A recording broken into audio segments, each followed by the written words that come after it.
Bienvenidas y bienvenidos a Casas de la Cultura Jurídica. Las Casas de la Cultura Jurídica son espacios públicos que ofrece la Suprema Corte de Justicia de la Nación a la sociedad para dar a conocer el desempeño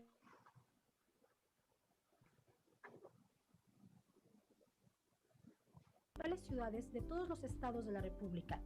En las Casas de la Cultura Jurídica brindamos servicios a distancia, como apoyo y orientación para consulta y descarga de tesis aisladas y jurisprudencias, libros digitales, resoluciones de la Suprema Corte de Justicia de la Nación. Contamos con diferentes eventos y actividades jurídicas en línea, como jornadas de difusión y consulta de la jurisprudencia, mesas de análisis, cuaderno de jurisprudencia, talleres para búsqueda de información jurídica por Internet, charlas con la Suprema Corte, talleres de aproximación a los métodos de investigación documental, martes de jurisprudencia, un día en la Corte y mucho más. Desde cualquier dispositivo, la cultura jurídica está a tu alcance. Entra a www.sitios.scjn.gov.mx/Casas Cultura. Casas de la Cultura Jurídica, el poder de la justicia. Muy buenas tardes a todas las personas que nos acompañan el día de hoy en esta sesión del Diplomado de Juicio de Amparo. En nombre de la Dirección General de Casas de la Cultura Jurídica de la Suprema Corte de Justicia de la Nación, reciban la más cordial bienvenida. Soy Lourdes Morales, directora de Servicios Documentales, Transparencia y Acceso a la Información en la Dirección General de Casas de la Cultura Jurídica y tendré el gusto de estar moderando con ustedes la sesión del día de hoy. Previo al inicio de la exposición, hago de su conocimiento que el chat de esta transmisión se recibirán las preguntas para el disertante. Les recordemos que no es necesario que en este chat acrediten su asistencia, ya que esto lo podrán hacer con posterioridad en la propia plataforma del diplomado. El día de hoy tenemos el honor de contar con la participación del maestro Alonso Lara Bravo, subdirector general jurídico de la Dirección General de Derechos Humanos en la Suprema Corte, quien expondrá el tema el juicio de amparo a la luz del artículo 25 de la Convención Americana de los Derechos Humanos, que corresponde al módulo 3, Generalidades del Juicio de Amparo. A continuación, me permito dar lectura a su síntesis curricular. Alonso Lara Bravo es licenciado en Derecho por la Universidad de Guanajuato, maestro en Derecho por American University Washington College of Law y máster en Argumentación por la Universidad de Alicante, España. Ha trabajado en organizaciones civiles dedicadas a la defensa y promoción de derechos humanos. Formó parte de la ponencia del ministro Arturo Saldívar Lelo de la Rea en la Suprema Corte y fue defensor público en materia penal en el estado de Guanajuato, donde asumió la defensa de personas imputadas en todas las fases del proceso penal. Actualmente es subdirector general jurídico en la Dirección General de Derechos Humanos en la Suprema Corte de Justicia de la Nación. Dejo la palabra al maestro Alonso Lara Bravo. Bienvenido, maestro. Muchas gracias, maestra Lourdes. Gracias a todo el público que nos acompaña, al director general de Casas de la Cultura Jurídica. Y pues es un gran gusto poder acompañar en esta sesión.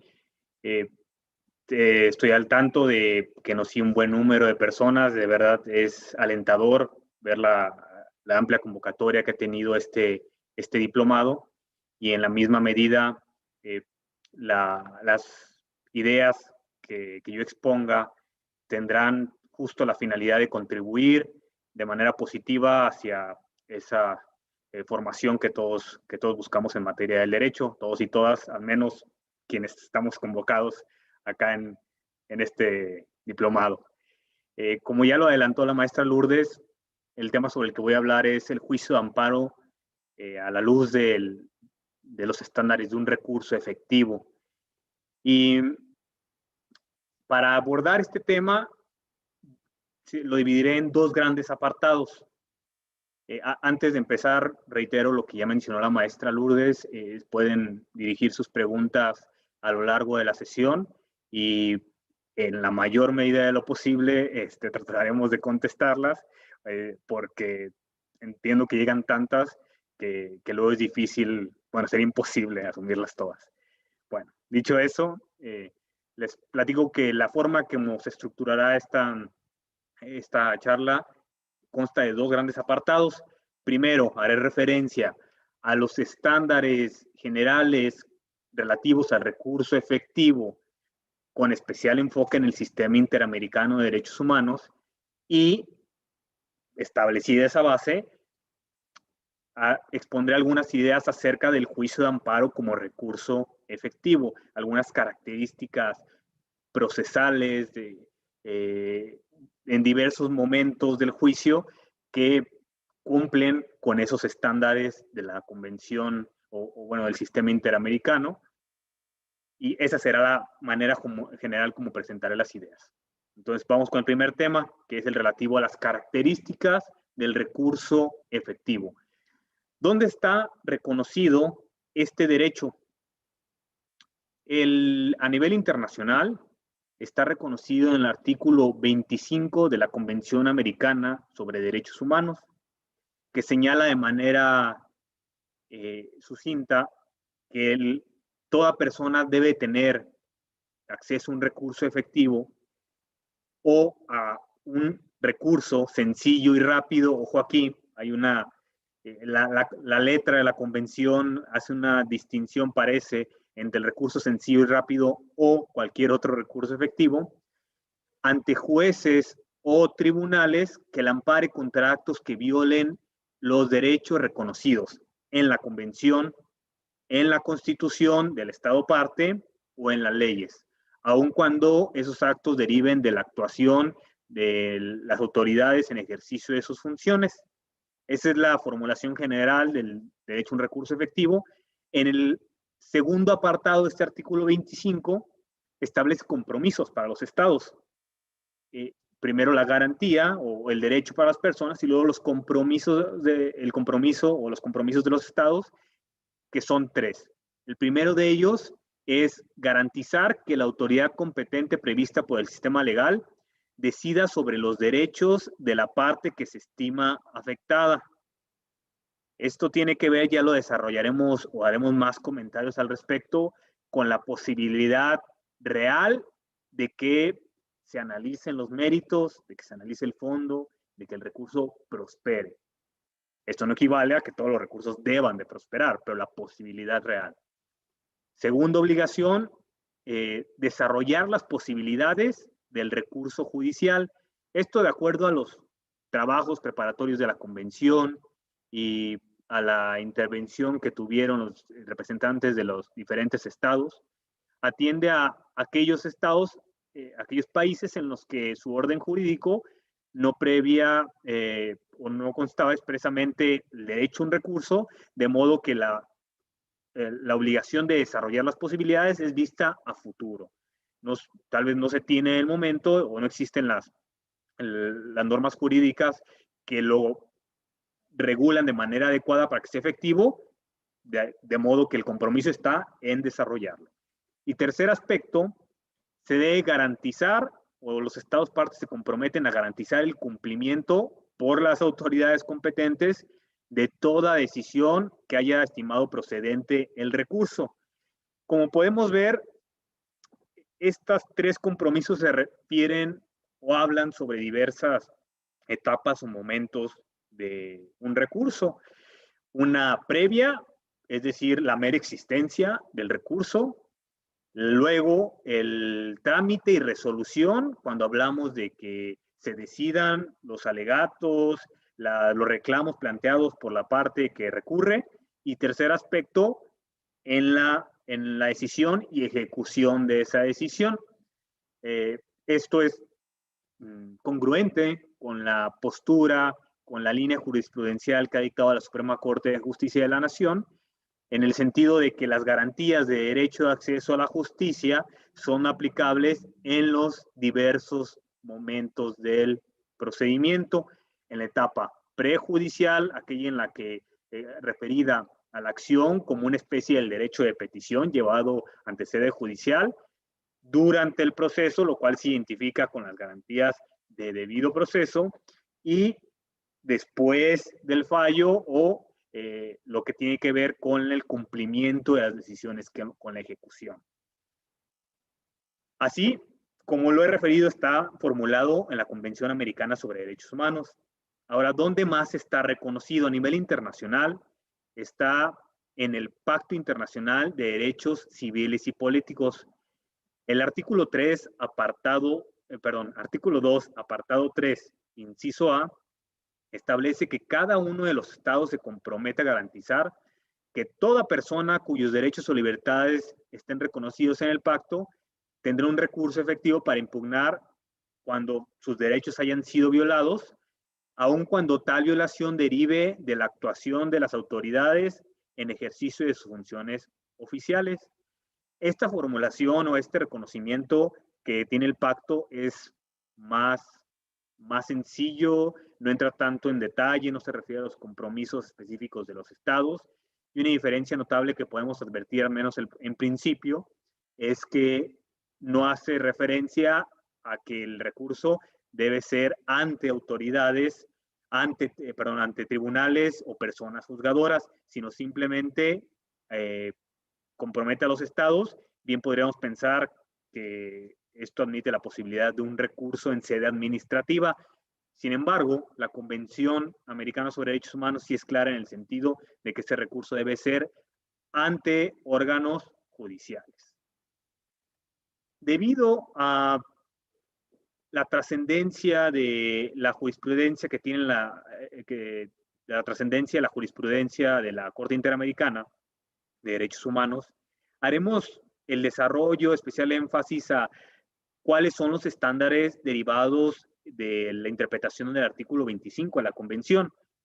El Comité de Derechos Humanos ha interpretado a través de diversos mecanismos el Pacto Internacional de Derechos Civiles y Políticos. Sin embargo, pues nuestra Suprema Corte ya se ha pronunciado, eso me parece lo han visto en una sesión pasada con el doctor Roberto Niembro, en el sentido de que cómo se integra el parámetro normativo en nuestro orden jurídico y cuál es el carácter de la jurisprudencia de las decisiones emitidas por la Corte Interamericana, y de ahí que tienen un carácter vinculante, pues será de especial utilidad conocer cuál ha sido la jurisprudencia que ha desarrollado la Corte, el Tribunal Interamericano. Podemos decir que conforme a esta doctrina, conforme a esta jurisprudencia, las características del recurso efectivo se distinguen o se dividen en tres grandes apartados. ¿Cuándo podemos hablar de la efectividad del recurso? Digamos, es el sustantivo clave. Ya veremos que no importa la existencia de un recurso cualquiera, de un recurso formal, sino que ese recurso es efectivo. La pregunta entonces más importante es ¿cuándo podemos sostener que un recurso es efectivo? Y las condiciones o características, ya lo decía, las podemos dividir en tres grandes apartados. La primera de ellas, relativa a la configuración normativa o el diseño procesal de ese recurso, es decir, cómo está previsto en el orden jurídico, cómo algunas de estas características son implementadas en la práctica. Eso es digamos, un análisis que se puede hacer en abstracto o de manera general. Segunda, el trámite y resolución del recurso. Una vez que ya está previsto cierto recurso en el orden jurídico, cómo se sustancia, cuáles son las garantías que se le dan a la persona que acude y las reglas respecto de la resolución. Y tercer gran rubro, las reparaciones y el cumplimiento de la decisión. Ya adelantaba que constantemente nos estaremos refiriendo a estas, digamos, tres etapas o tres momentos del trámite de un procedimiento: la prejudicial, la judicial o durante el proceso, y la de ejecución o cumplimiento de las resoluciones. Vamos a hablar primeramente de la configuración normativa o diseño procesal. ¿Qué ha establecido la Corte Interamericana de Derechos Humanos? Que el recurso debe ser judicial. Esto ya consta en el artículo 25 de la Convención Americana sobre Derechos Humanos, lo cual implica que el órgano que lo decida debe tener ese carácter, un un órgano jurisdiccional y, digamos, en caso de haber un recurso administrativo, no precisamente cumple con las características del recurso efectivo. Segundo aspecto, los derechos protegidos. ¿Cuáles derechos debe de proteger un recurso efectivo? Ya en su texto lo dice el artículo 25, son los derechos de la convención, todos los que están hechos constar ahí, los derechos de las constituciones, bueno, de la constitución respectiva del Estado, y los derechos de las leyes. Esto, como ya ustedes lo vieron y lo mencionaremos también más adelante, guarda plena identidad con el parámetro de control de regularidad que ha establecido la Suprema Corte para nuestro sistema jurídico desde que se resolvió la contradicción de tesis 293-2011. De manera muy clara se estableció cómo se integra ese parámetro de derechos humanos en el que no hay un juego de jerarquía, sino más bien de la mayor protección a la persona, integrado por las normas de derechos humanos reconocidas en tratados que no necesariamente tienen que ser de derechos humanos, sino solo las normas, la Constitución y, pues bueno, las normas que sean conformes con el orden constitucional. Tercer aspecto relativo a la configuración normativa o diseño procesal. El recurso debe ser idóneo. Cuando hablamos de idoneidad, estamos hablando de una relación entre un medio y un fin, que cierto circunstancia, objeto, permita llegar o permita causar cierto resultado. En este sentido, debe haber una correspondencia entre la situación que motiva acudir al recurso y el tipo de recurso.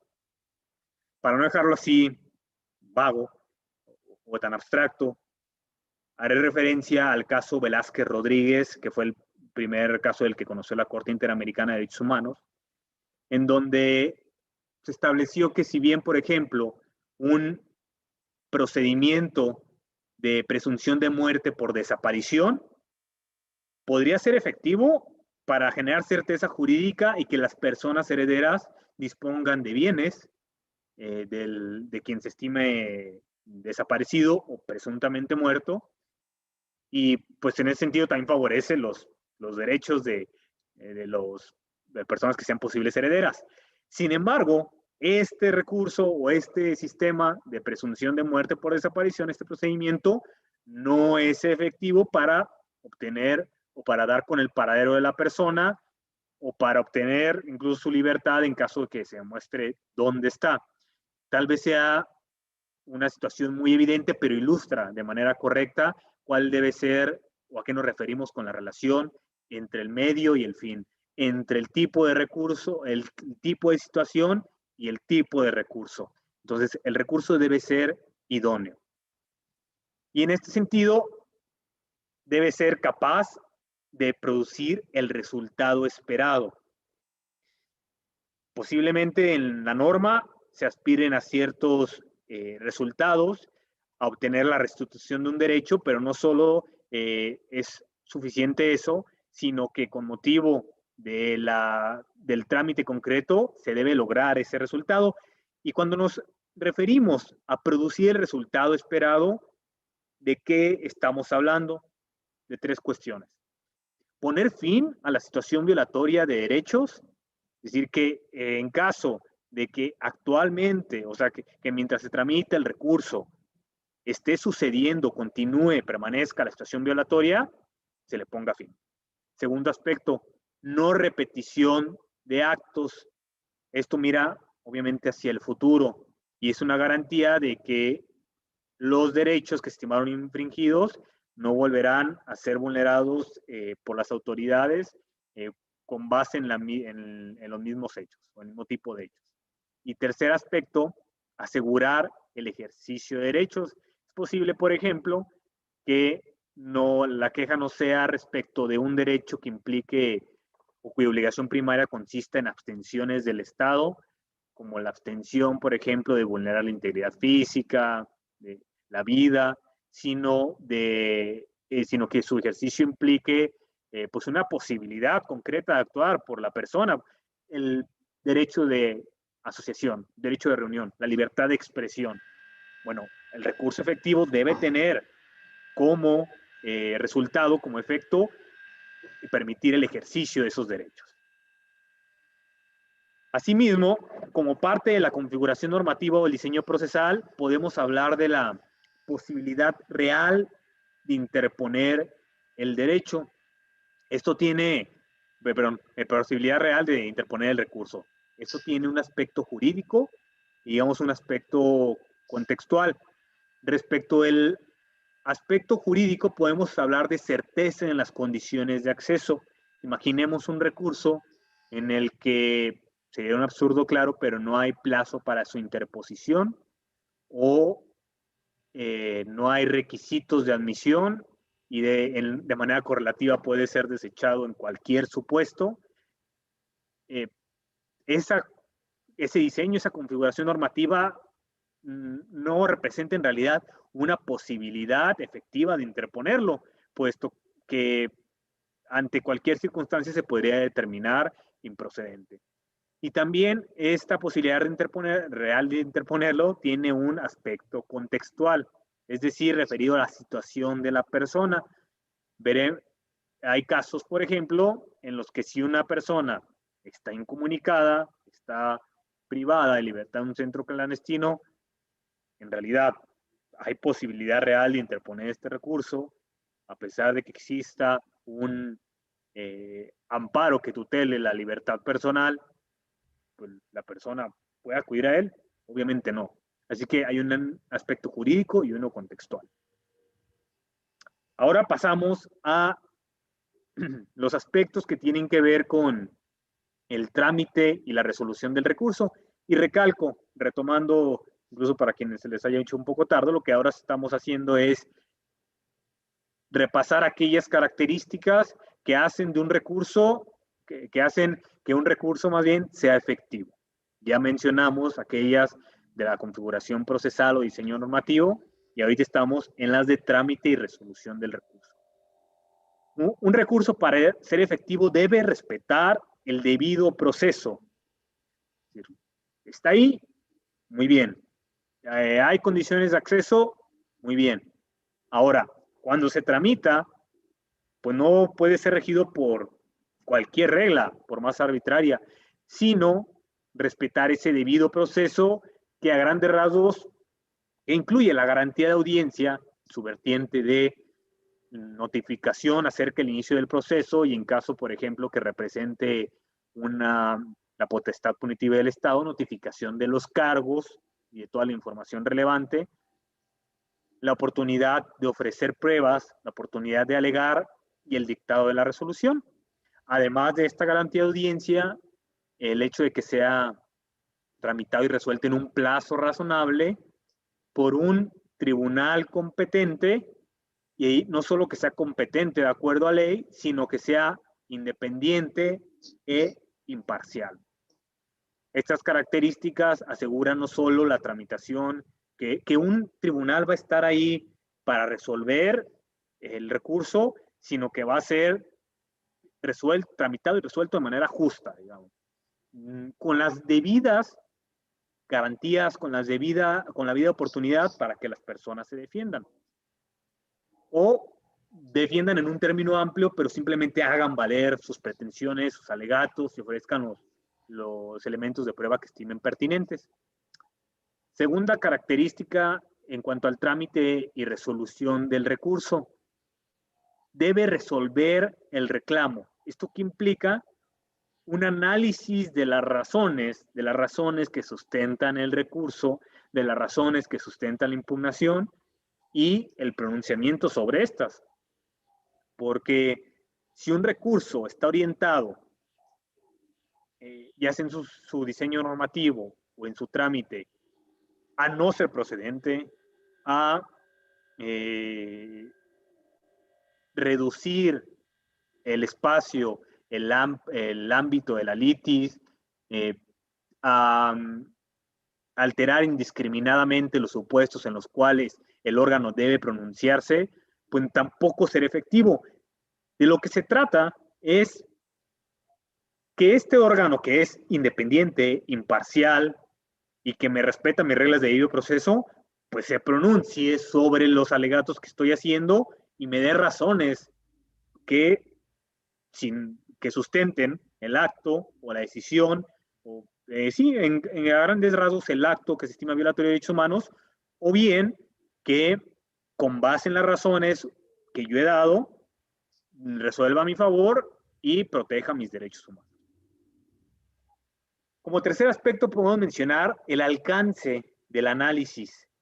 Ya dijimos que se debe pronunciar el tribunal sobre el fondo del asunto, pero ¿hasta dónde? ¿Hasta dónde llega ese ámbito de análisis? Podemos mencionar, por ejemplo, que en sede administrativa debe de alcanzar la competencia del órgano, el tipo de materia, y para esto es relevante definir si el acto respectivo implica conocimientos especializados, y tercero, los alegatos de hecho y de derecho.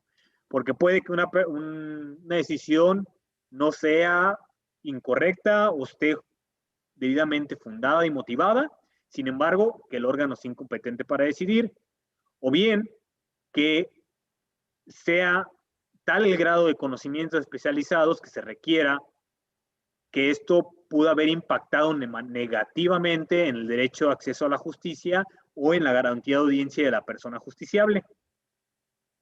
O bien, pues puede que el órgano sea competente, que no se requieran conocimientos especializados que hayan trascendido de manera negativa para la persona justiciable, y que además los alegatos de hecho y derecho sean infundados. Bueno, con independencia del resultado del recurso, el análisis debe comprender estas características. Como cuarto aspecto, el recurso debe de ser capaz de anular la decisión. Esto no implica necesariamente pronunciarse sobre todos los aspectos que se impugnaron. Como bien sabemos, quienes nos dedicamos al derecho, luego las demandas, recursos, y estamos hablando de recurso como género, vamos a hablar de medios de defensa, pueden ser larguísimas y hacer valer todo tipo de argumentos en virtud del principio de exhaustividad. Pues los órganos jurisdiccionales están obligados a pronunciarse sobre lo que corresponda a su competencia. La exhaustividad no nos lleva a que las autoridades se pronuncien sobre todo aun cuando no tengan competencia. Y en este sentido, un recurso efectivo debe ser capaz de anular la decisión, aunque si bien no se pronuncie respecto de todos los alegatos, porque lo central, ya lo vamos viendo, es la protección de los derechos y que sea una herramienta idónea para lograr la restitución. Y ya en el sistema interamericano no solo la restitución, sino la satisfacción y la no repetición. Un aspecto central que se puede analizar para anular el acto, pues es la debida aplicación de la ley. Como podrá resultar familiar para muchos y muchas de ustedes, no sé si decir la gran mayoría, pero bastantes asuntos tienen que ver, o su carácter fundado o no, depende de la correcta aplicación de la ley, de que se alegue una inadecuada interpretación, es decir, de cuestiones que tienen que ver con la calificación de los hechos o con la relevancia de las normas, es decir, si existe una norma o no que regule ese supuesto, o si ciertos hechos actualizan cierto supuesto jurídico. De ahí que la revisión acerca de la aplicación de la ley es central y muy importante para la efectividad del recurso. Hasta aquí los aspectos que tienen que ver con el trámite y la resolución del recurso. Y el tercer aspecto, ya lo adelantaba, son las reparaciones y el cumplimiento. ¿Qué características debe cumplir en este rubro para que sea un recurso efectivo? Primera, debe de tratarse de una decisión vinculante. Recuerdo un profesor que decía en la escuela, tal vez esto sea algo común en las escuelas de derecho, que una sentencia que no se puede ejecutar, pues a lo mucho te sirve para enmarcarla. De ahí que una condición especial será que esa decisión sea vinculante y que existan los medios para ejecutarla, o sea, que jurídicamente se le otorgue ese valor y que instrumentalmente se obligue a las autoridades a cumplir con la resolución. Ahora, en caso de violación, se debe determinar la restitución o reparación. Puede parecer un tanto obvio, pero no precisamente lo es. O sea, no basta que el órgano jurisdiccional determine la violación de un derecho, sino cómo se va a restituir, cómo se va a reparar y cuál es el alcance de las obligaciones que corresponden a las autoridades competentes. Así que el recurso efectivo ya vamos viendo cómo se establecen diversas características. No solo implica la existencia del recurso, va incluida, también va incluido el trámite de conformidad con las garantías de debido proceso, también la decisión vinculante, pero además que sea preciso respecto de cómo ejecutar la decisión y a quién le corresponde. Esto atenderá a la competencia de los distintos órganos. Como nosotros sabemos, los estados, como el mexicano, están compuestos por un sinnúmero de autoridades. Bueno, sí hay número, pero lo que refiero son muchísimas. La competencia de cada una puede ser luego un tanto específica, genérica, a veces se encuentra en ley, a veces en reglamento. Bueno, de acuerdo a todo ese sistema competencial, que sobre todo en materia administrativa puede ser especialmente complejo, se deben de establecer cuáles obligaciones corresponden a cada una de esas autoridades. Y como ya lo adelantaba, debe haber medios para ejecutar las resoluciones. Siempre es adecuado pensar. Y una autoridad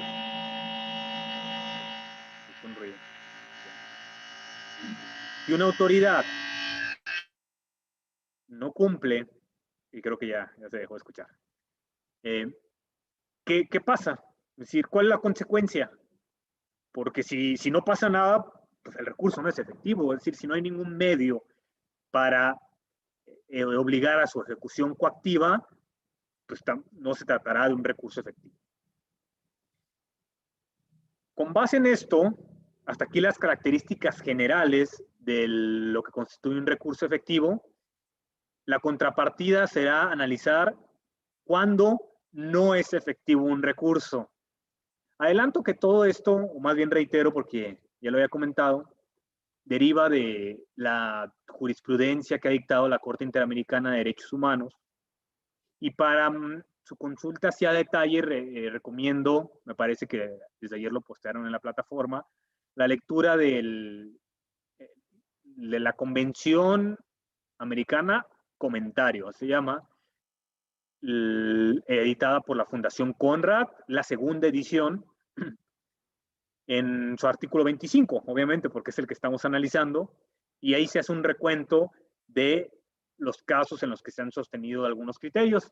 Lo estimo innecesario ahora, puesto que eso está al alcance, esa fuente está al alcance de ustedes, y además de que no es lo más pedagógico ni lo mejor venir a mencionar así todos los casos. ¿Cuándo no es efectivo el recurso? Retomo. Un recurso no es efectivo si es ilusorio. Esta característica de recurso ilusorio, en términos de la jurisprudencia de la Corte Interamericana, puede referirse a las condiciones generales del país o a las condiciones particulares de un caso. Y la Corte Interamericana ha señalado que se puede predicar la inutilidad de un recurso, por ejemplo, cuando no hay independencia. Es decir, aquellos supuestos en los que la judicatura, ya sea en su conjunto o de manera destacada alguno de sus miembros, no decide conforme a derecho, sino conforme a cuestiones que no están en el orden normativo y que por ende no deberían de regir las decisiones públicas. En regímenes totalitarios, es común que se vea comprometida la independencia de las personas juzgadoras, como ha pasado en algunas experiencias históricas.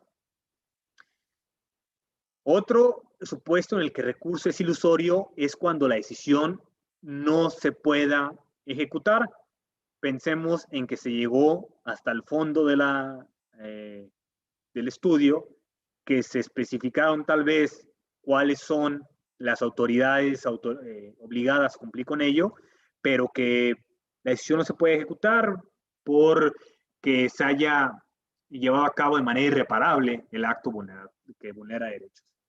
Una determinación que expulsa a alguien del país y que en el recurso da lugar a una resolución en el sentido de que no se le expulse, pues bueno, creo que la situación es clara, esa resolución no se puede ejecutar por una circunstancia fáctica, o bien aquellos casos en los que existe alguna disposición jurídica que hace inviable la ejecución. Esto tiene mucho que ver, ya lo adelanté, con el retardo injustificado. Como ya lo señalaba en la redacción del artículo 25, la Convención Americana hace referencia a que debe haber un recurso sencillo y rápido o cualquier otro recurso efectivo. Esto parecería distinguir o parecería suponer que un recurso efectivo no necesariamente debe ser rápido. Sin embargo, en virtud de la jurisprudencia y de los estándares que ha desarrollado la Corte, se han establecido características, y ya las mencioné, en el sentido de qué manera tiene que ser sencillo, y ahora vemos lo relativo al retardo injustificado. Es decir, no es admisible que ese recurso efectivo previsto en la Convención sea tramitado con retardos injustificados.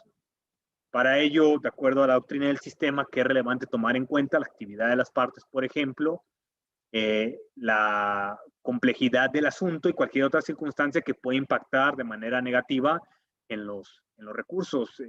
Hay juicios de amparo que tienen cientos de quejosos que deben dividir su materia o su objeto de estudio en muchas vertientes que ameritan la interposición de recursos intermedios. Pues bueno, todo eso se debe tomar en cuenta al analizar si el retardo que se predica respecto de un recurso es justificado o no. Esto implica tomar en cuenta, ya lo vimos, el contexto y la situación particular. El contexto relativo al sistema jurídico y al país, así como a la situación particular de la persona. No debe haber, por otro lado, para que sea efectivo, exigencias procesales que lo hagan inaplicable. Por ejemplo, cuando se reduce a supuestos muy concretos.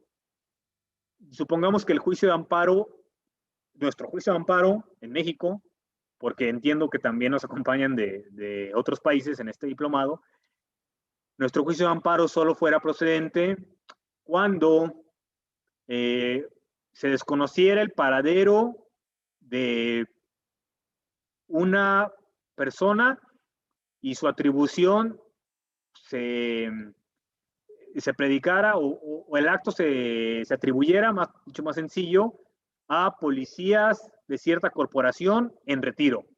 A ver, si el Estado viene y dice que ese es su recurso efectivo para hacer frente a violaciones de derechos humanos y tenemos un supuesto así de acotado, pues seguro no es efectivo. Y lo mismo sucede cuando, si bien la regla general es que es contra todo tipo de actos que vulneren derechos humanos, pero en la práctica, ya sea con motivo del orden normativo de la aplicación de la ley, se establecen muchas excepciones. Esto implica, o esto da lugar a que la existencia sea solo formal, y es a toda la costa lo que se debe evitar. La existencia de ese recurso debe ser material, sustantiva, que permita la decisión de los derechos que se estiman vulnerados. Asimismo, un momento, perdón.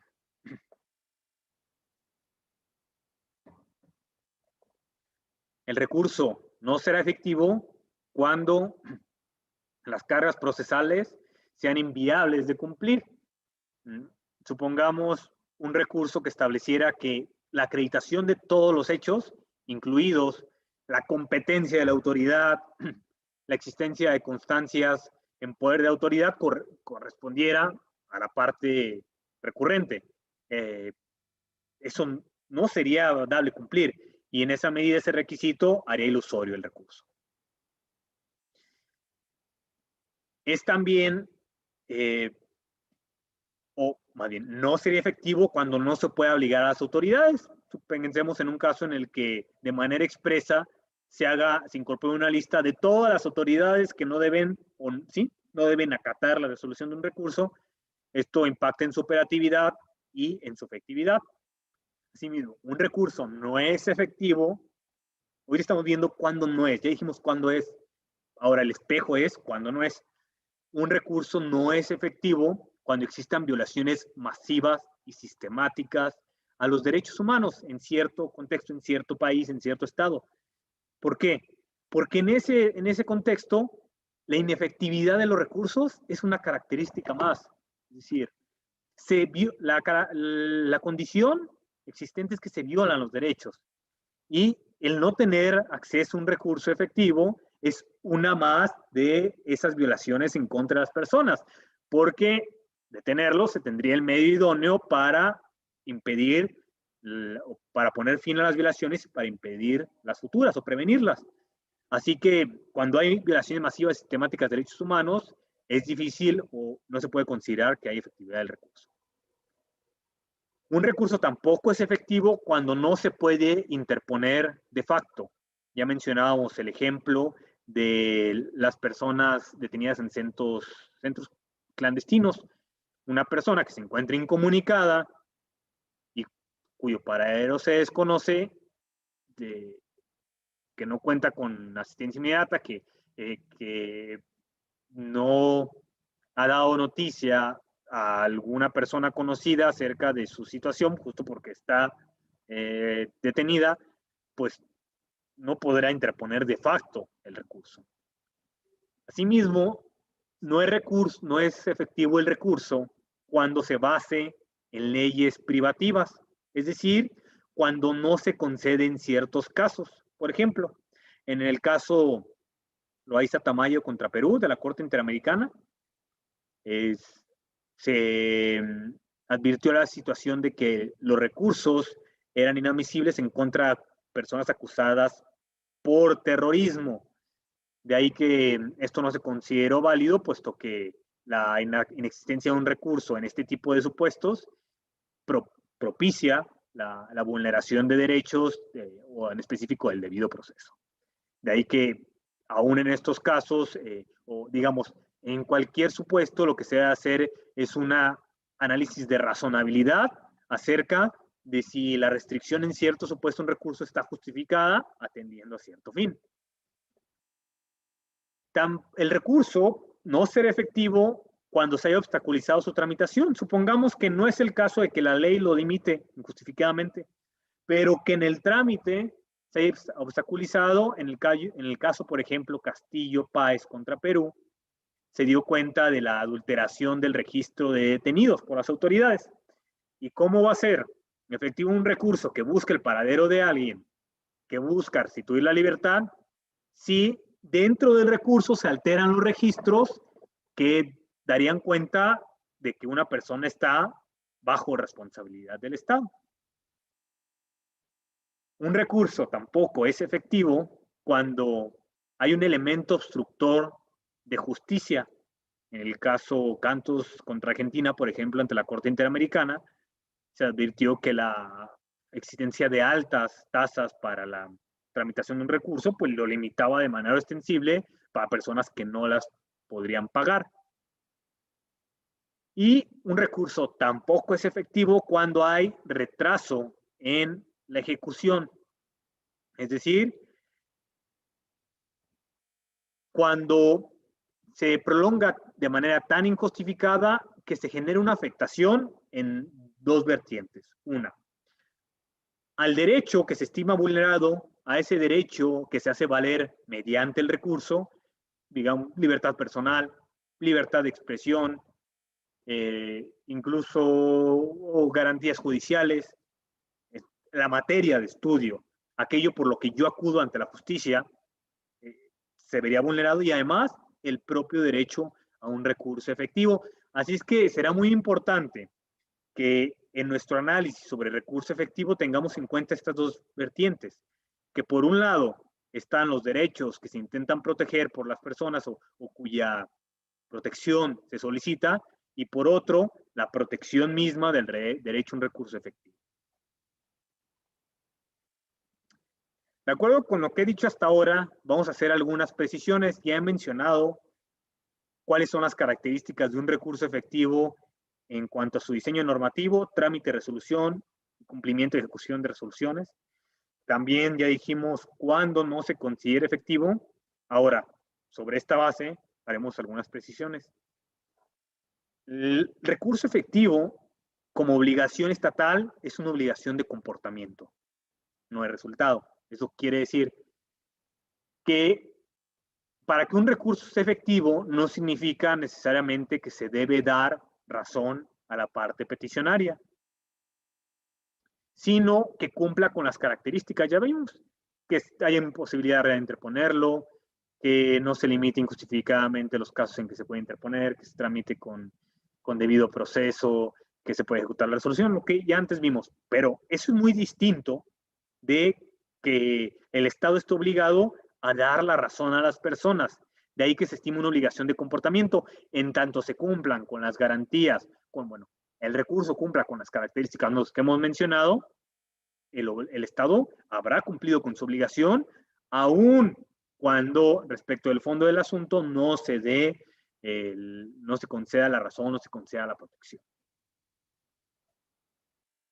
Esto también puede ser analizado viceversa, y que es la segunda precisión que quiero hacer. Un reclamo puede ser infundado, pero aún así existir una violación al recurso efectivo. Yo, como justiciable, planteo un recurso en el que no me corresponde la razón, porque simplemente no tengo buenas razones conforme al orden jurídico, pero no es efectivo porque tardó años. No es efectivo porque se determinó la improcedencia con base en mi origen nacional, así, de plano.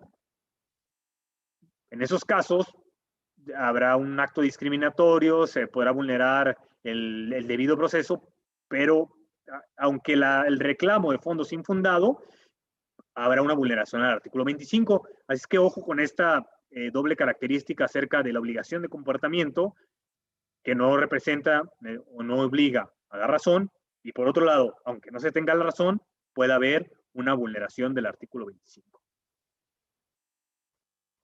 Otra precisión a tener en cuenta: el recurso efectivo tiene estrecha vinculación con los artículos 1.1 y 2 de la Convención Americana. En tanto, el 1.1 es una disposición genérica que obliga a los estados a garantizar los derechos previstos en la propia convención. Así que el recurso efectivo sería un medio adecuado para, en caso de imposibilidad de ejercicio, se posibilite, se haga factible el ejercicio de cualquiera de los derechos ahí previstos, o en caso de violación se ponga fin a esa vulneración de derechos humanos, y de esta manera cumplir y de esta forma cumplir a la par con la obligación de garantizar derechos. Y en cuanto al artículo 2, nos estamos refiriendo a la obligación de adecuar las disposiciones de derecho interno, porque puede que un recurso se dirija una reclamación, una impugnación contra alguna disposición normativa general, como es, por ejemplo, el amparo contra leyes. En ese caso, el recurso, en caso de ser fundado, y no solo en caso de ser fundado, sino de ser tramitado conforme a todas las características que ya vimos, va a satisfacer la adecuación del orden jurídico nacional con los derechos reconocidos en la Convención, en la medida que si se declaró fundado, no se dará efectos a esa norma jurídica, y si se declaró infundado, se darán a conocer las razones por las cuales el orden normativo, la disposición concreta, se adecua a los derechos previstos en la Convención y a las obligaciones correlativas de los Estados. Y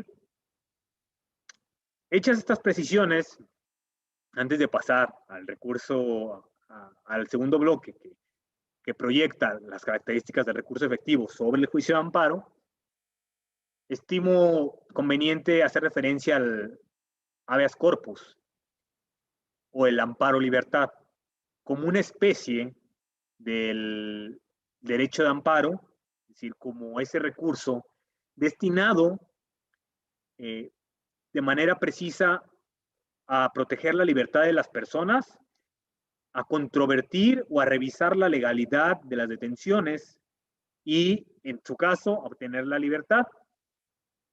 En el ámbito regional, en el sistema interamericano, se ha determinado que el amparo en su modalidad de habeas corpus cumple con estas funciones en las diferentes latitudes y dentro de ellas el Estado mexicano. Y para que se predique la efectividad de este tipo de recurso en específico, de este tipo de amparo, lo que se debe analizar es la competencia de la autoridad, los hechos y el supuesto legal. Que, por ejemplo, en el caso mexicano será relevante si hay una detención ver cuál es el supuesto legal. Es decir, cuál es el supuesto incluso constitucional que lo autoriza. Hay flagrancia, hay caso urgente, hay orden de aprehensión, la detención derivó de un control preventivo provisional. Bueno, todo eso tendrá que ser materia.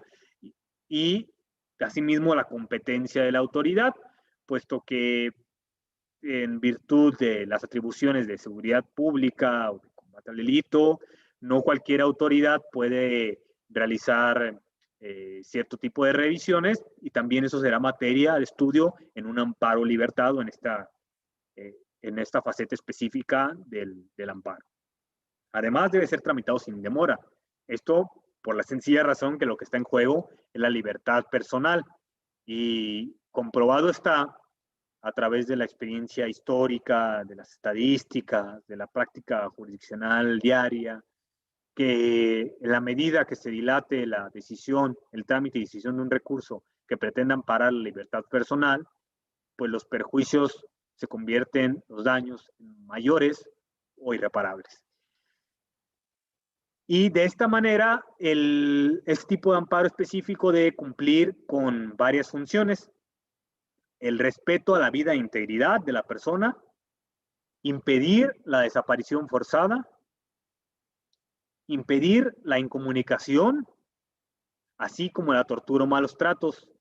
Este tipo de actos, como ustedes ya lo están viendo, es de los respecto a los cuales hay obligaciones más estrictas, más exigentes del Estado para la garantía de los derechos humanos, en cuanto a la investigación, prescripción, reparaciones, por ser de los que más gravemente vulneran los derechos de las personas. Además, en este tipo de amparo específico, de amparo libertad, se debe dar trámite, se debe resolver, aunque haya pasado tiempo, incluso aunque se haya entregado la custodia de la persona a los particulares. Habrá supuestos en que una autoridad pueda intervenir de manera inicial y no de manera directa, tal vez con aquiescencia, tolerancia, consentimiento. Aún eso no desvincula al Estado de su responsabilidad de garantizar la libertad de la persona, su integridad, la prohibición de tortura, incluso cuando posteriormente sea puesta esa persona en manos de particulares. Y esto tiene mucho que ver la posición del Estado respecto a la libertad con la posición o con la condición de garante. En virtud de esa condición de garante, esto es aquella que se actualiza cuando el Estado tiene bajo su responsabilidad directa e inmediata una persona, debe haber una explicación inmediata, satisfactoria y convincente de lo que ha ocurrido con una persona, de su paradero, de a dónde fue llevada, de cómo fue tratada. Esto para desvirtuar las alegaciones sobre la responsabilidad, y también esto incide de manera notoria en la carga de la prueba. Es decir, si corresponde al estado de esa explicación, también los elementos probatorios que la sustentan. El recurso efectivo que protege la libertad es además insuspendible en situaciones de emergencia, puesto que si ante la restricción de ciertos derechos se podrían propiciar vulneraciones injustificadas o una actuación arbitraria, no se debe restringir ese medio idóneo para revisar los actos de autoridad. De ahí que el recurso en el de amparo libertad, o habeas corpus, no se podrá suspender, y tampoco las garantías judiciales que rigen este proceso. Siempre hay una relación de medio fin, porque supongamos que no se suspende el recurso, pero no se garantiza su tramitación conforme al debido proceso, pues para poco servirá. Esas garantías judiciales son insuspendibles de igual forma. Y en esos casos, ¿cuál será el objeto? En los estados de emergencia, por ejemplo, verificar que la suspensión para el caso concreto, que esa restricción se acorde con el estado de excepción, de manera en la que se justificó y con los alcances. De ahí que, si bien ciertos derechos pueden ser restringidos, como la libertad personal, pues no es de manera arbitraria, de manera omnímoda, sino con condiciones y supuestos muy concretos. Y el amparo libertad servirá para analizar esa circunstancia. Bueno, hasta aquí nuestro primer bloque. Ahora pasaremos a hacer referencia, a comentar algunas características del juicio de amparo como recurso efectivo. ¿Cómo se proyecta lo que hemos dicho en sede prejudicial, en sede procesal y en cuanto al cumplimiento de resoluciones en el juicio de amparo? Y voy a hacer referencia a 6 aspectos. Primero, derechos protegidos. Segundo, posibilidad de interponer el juicio o la disponibilidad del recurso. Tercero, conservación de la materia y la evitación de daños. Cuarto, el alcance del análisis del juicio. Quinto, reparación de violaciones.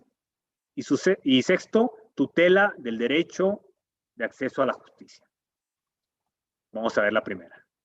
En cuanto a los derechos protegidos, ya creo que hay aquí unanimidad, y ya lo hemos mencionado hoy y en las sesiones previas.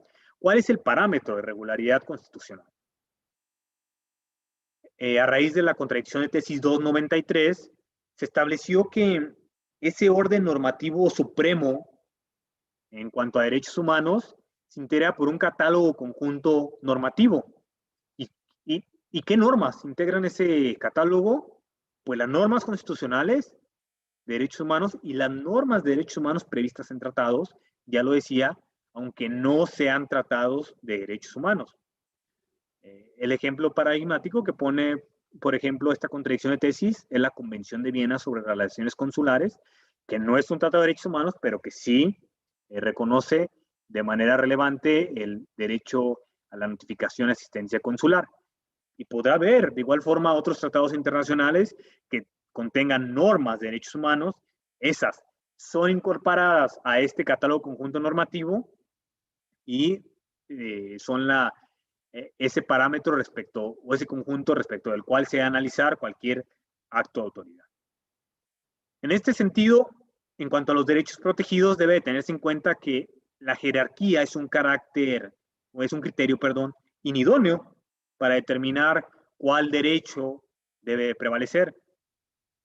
En la misma contradicción de tesis se dijo que este criterio jerárquico no es adecuado, puesto que lo importante es determinar cuáles normas de derechos humanos conforman ese catálogo conjunto y establecido ello el criterio para determinar cuál es la que la que desea aplicar, dependerá de la que mayor protección dé a la persona. De esta manera, se dijo en la contradicción, si existe la supremacía constitucional, pero ha sido reconfigurada en el sentido de que la supremacía se predica respecto de este conjunto normativo integrado ya sea por normas de origen de fuente convencional o constitucional. Y lo mismo con la jurisprudencia de la Corte Interamericana, que es vinculante en el orden jurídico nacional. En esa contradicción de tesis se hizo la salvedad, la precisión respecto de aquellos casos en los cuales el Estado mexicano no es parte, porque es relevante considerar que esas decisiones dictadas en contra de otros estados atienden a contextos normativos y fácticos distintos.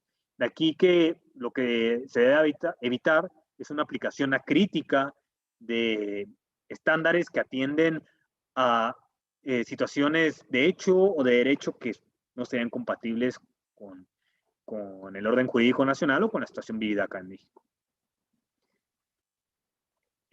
Si nos fijamos, este conjunto de derechos protegidos, pues es el mismo que reconoce la Convención Americana y en ese aspecto hay una conformidad.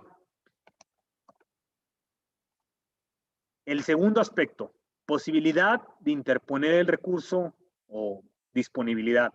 Históricamente, la ley de amparo, la Constitución y por ende la jurisprudencia de la Suprema Corte se pronunciaron de manera abundante sobre el interés jurídico como el derecho subjetivo de las personas reconocido en una norma y la afectación a ese derecho como presupuestos para acudir al juicio de amparo. O sea, eso presupone o implica un agravio personal y directo.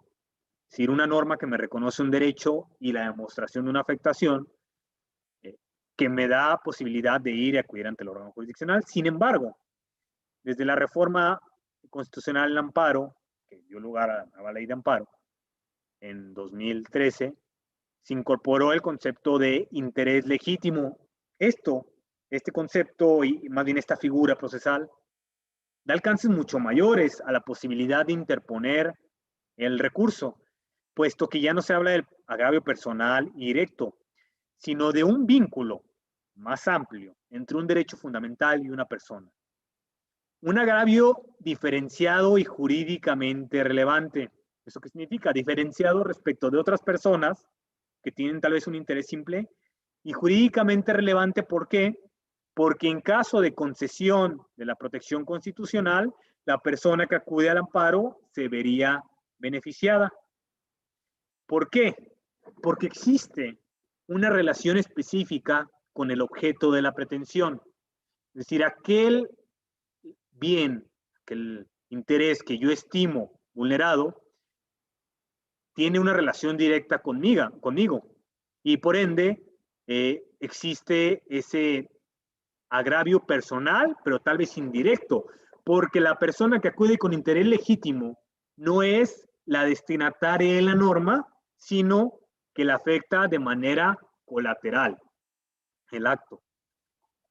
Esto, evidentemente, son estándares con un nivel de abstracción considerable porque están llamados a aplicarse en los casos concretos y para eso se necesita pues este nivel de generalidad. Sin embargo, para su mejor entendimiento, ¿cómo lo ha aplicado la Corte en al menos un par de casos? En materia ambiental, tenemos como ejemplo el amparo en revisión 307-2006, en el que el acto reclamado fue la autorización, más bien la construcción de un parque ecológico en la ciudad de Tampico, y fue determinante para acreditar el interés legítimo de las personas que acudieron al amparo, la situación de esas personas respecto del ecosistema, puesto que se tuvo por acreditado que eran vecinas del lugar y por ende eran beneficiarias de los servicios ambientales que prestaba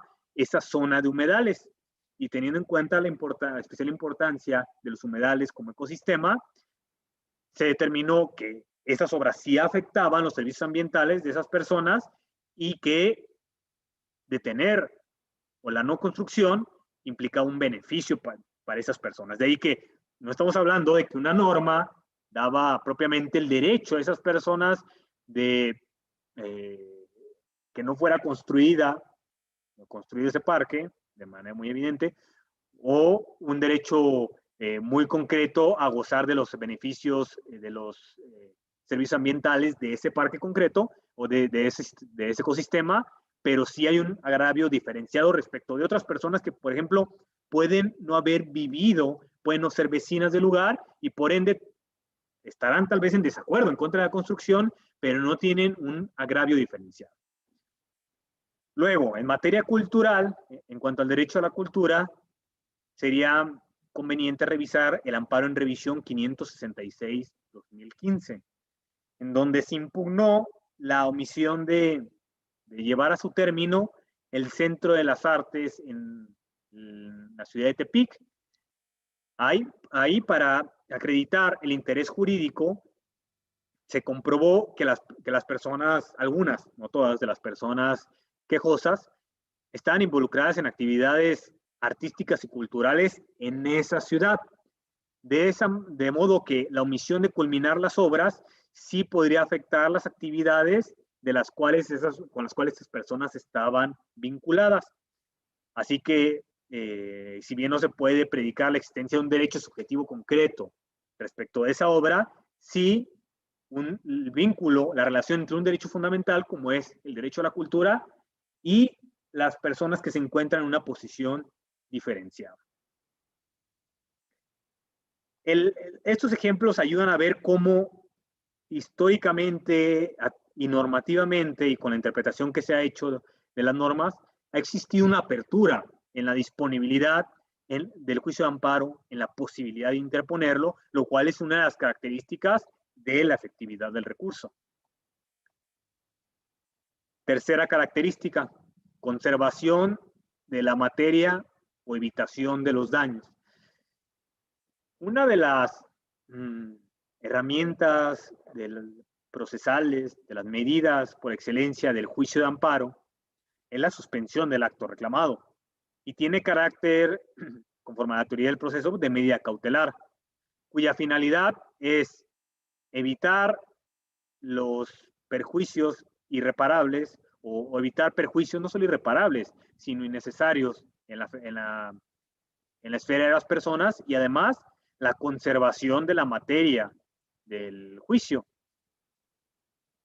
A partir de las reformas en derecho, a la ley de amparo y en derechos humanos, la suspensión tiene efectos no solo para paralizar el estado de cosas, es decir, para que no continúe la afectación, para que no se ejecute de manera irreparable, sino incluso tiene efectos restitutorios, de manera que el amparo como medida cautelar tiene funciones propiamente de un amparo, la suspensión como medida cautelar tiene efectos propiamente como un amparo provisional y será en la sentencia de amparo donde se determine si debe permanecer esa protección ya decretada, si se debe ampliar o, por ejemplo, si solo se decretó con efectos suspensivos o si solo se determinó la paralización de la situación, si hay algún acto que deba ser o alguna circunstancia que debe ser restituida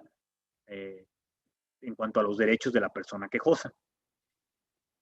La relevancia, la trascendencia de los actos que pueden ser impugnados a través del juicio de amparo, pues implica situaciones de emergencia como pueden ser actos que afectan la vida, la integridad personal, la libertad del artículo 22 constitucional. Hace referencia a la deportación, a la expulsión, a la extradición de personas. Y en ese sentido, la ley de amparo retoma estos actos y dispone que en esos casos la suspensión será oficiosa y de plano, es decir, ante la gravedad y ante los efectos irreparables de este tipo de actos, no basta tramitar o no es suficiente más bien tramitar un incidente en el que se analice la apariencia de buen derecho y la no afectación al interés social, sino con la finalidad de que no quede sin materia al estudio y que no se causen esos perjuicios a la parte quejosa, se decretará de plano la suspensión. Asimismo, la suspensión, estoy haciendo referencia a las características generales que permiten esa conservación de la materia y, por ende, la decisión del fondo del asunto, lo cual es una de las características del recurso efectivo. La suspensión aplica para omisiones. En la contradicción de tesis 85-2018, la Suprema Corte estableció que el hecho de que sea un acto omisivo el reclamado impacta únicamente en los posibles efectos que va a tener la suspensión. Sin embargo, el acto omisivo no implica por sí solo que no proceda la suspensión del acto reclamado, puesto que puede tener bien efectos negativos de paralizar las cosas o de obligar a la autoridad a actuar. Asimismo, otro criterio que favorece la conservación de la materia es el establecido en la contradicción de tesis 25-2017, en el sentido de que la suspensión dictada por el órgano jurisdiccional puede tener efectos distintos a los solicitados, y esto atiende a lo que sea lo más favorable para la parte quejosa y a que las personas juzgadoras de amparo deben optar por aquella concesión de la suspensión que permita la conservación de la materia del juicio y, por otro lado, la evitación de daños para la parte quejosa. Ahí que, si bien puede haber efectos que no me fueron solicitados a mí como persona juzgadora de amparo, pero que cumplen esas finalidades, es jurídicamente aceptable concederla para efectos distintos a los solicitados.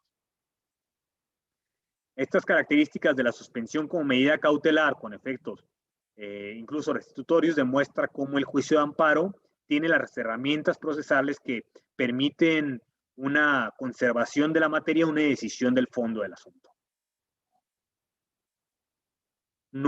Cuarta característica, el alcance del análisis. Aquí es de especial relevancia la institución que conocemos como suplencia de la queja y la determinación de cuándo debe ser aplicada. Primero que todo, ¿para qué sirve la suplencia de la queja? Para suplir deficiencias argumentativas, es decir, para subsanar cuestiones de orden técnico-jurídico relativas a los reclamos que hace la parte peticionaria. ¿Para quién aplica? Según la ley de amparo, en su artículo 79 tiene que ver con grupos de personas, ahí llama menores o incapaces, niños, niñas, adolescentes, personas con discapacidad, por ejemplo. En la materia del asunto, pensemos en materia penal o agraria.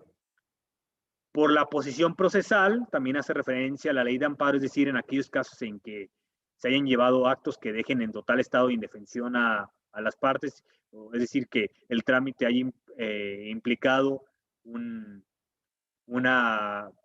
infracción a la garantía de audiencia que hizo imposible a la persona hacer valer sus alegatos o sus pruebas.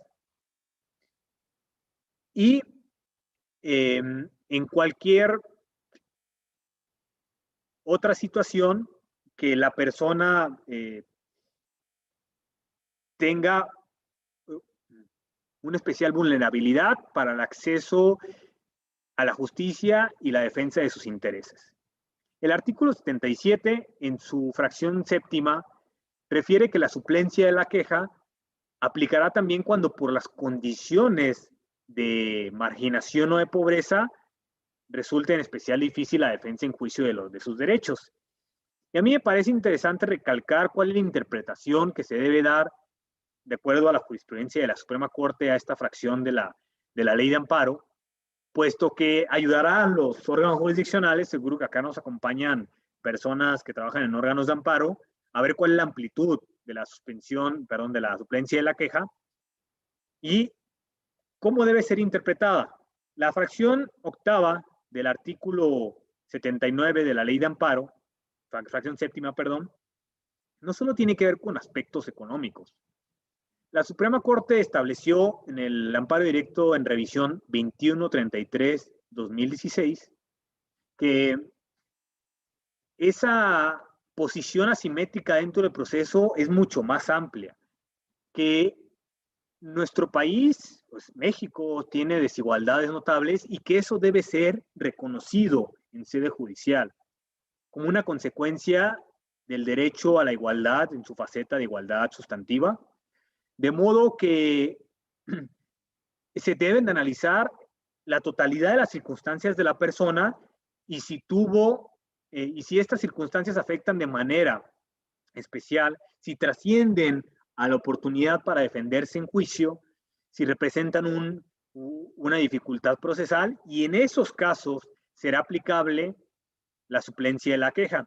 Así que no solo tiene que ver con aspectos económicos, puede ser que una persona no compruebe estar en penuria o en una situación de pobreza, pero que sus circunstancias la hayan llevado a difícilmente defenderse en contra de los actos de autoridad.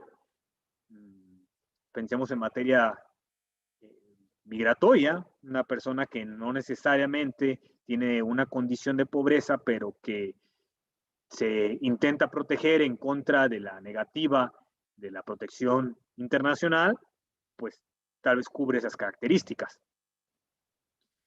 Quinta característica, la reparación de violaciones a través del juicio de amparo. La Suprema Corte ha dicho que la restitución es la medida por excelencia del juicio de amparo. Tan es así que la ley de amparo establece que la finalidad es restituir al estado de cosas que existía antes de la violación. Esto aplica no solo para las abstenciones, es decir, que el Estado deje de incurrir en cierta conducta, sino para las acciones positivas, es decir, para aquellos derechos que implican una conducta positiva por parte del Estado. Por ejemplo, prestaciones en cuanto al derecho a la salud, derecho a la educación, ya lo veíamos, derecho a la cultura. Y en esa medida, el artículo 74, fracción quinta de la Ley de Amparo, establece cuáles son los efectos y medidas en que se debe traducir la concesión. Es decir, que en la sentencia se debe indicar cuáles son los efectos concretos dirigidos a las autoridades para cumplir con la sentencia de amparo. Esto, si lo analizamos, es totalmente congruente con lo establecido por la Corte Interamericana, en el sentido de que en relación con el cumplimiento de un fallo, se debe establecer el alcance de las obligaciones de las autoridades de acuerdo a su competencia legal. ¿Y cuál es el fin? Lograr la restitución del derecho. Esto aplica también para las normas generales, porque como ya lo decíamos, puede que el acto impugnado en cierto juicio sea una disposición normativa, y en ese caso, ¿qué es lo que establece la ley de amparo con la finalidad de lograr la restitución de los derechos? Que el amparo se debe extender a todos los actos o normas que dependan de la norma impugnada y, claro, el efecto concreto será en aplicación de esa disposición normativa. Y el artículo 78, pues por su parte, establece una facultad genérica para lograr la restitución.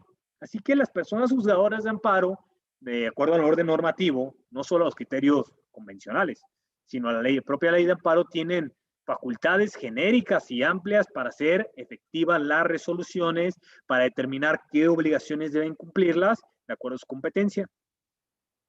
Y en relación con las reparaciones, también es necesario precisar algo que ya ha sido materia de estudio por la Corte, que el alcance de las reparaciones en el juicio de amparo no es necesariamente el mismo que en sede interamericana, es decir, que aquellos casos conocidos por la Corte Interamericana.